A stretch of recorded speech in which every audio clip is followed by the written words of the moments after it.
আপনারা তো অনেকেই গমের আটা বাড়িতে খেয়ে থাকেন, তবে আজকে সুজির আটা আপনাদের তৈরি করে দেখাবো কতটা সহজভাবে।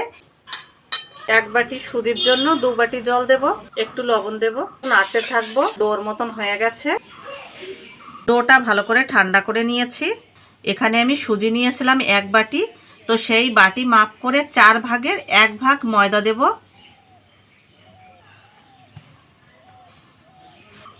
আর কতটা সফট হয়েছে, এইভাবে লেচিটা বেলে নেব। রুটিটা দিয়ে দিলাম, নিচের সাইডটা ভালো করে ছেঁকে নিয়েছি। এই দেখুন, একদম মিডিয়াম আঁচে রুটিগুলো আস্তে আস্তে করে ভেজে নিতে হবে।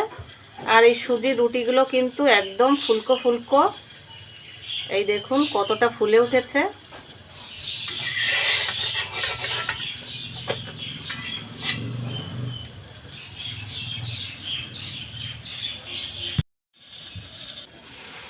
দেখুন একদম ফুলকো ফুলকো সমস্ত রুটিগুলো।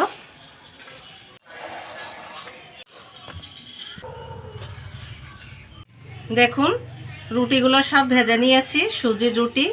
আর কতটা সফট, এই দেখুন কতটা মোলাম, হাতের মুঠে চলে এসছে।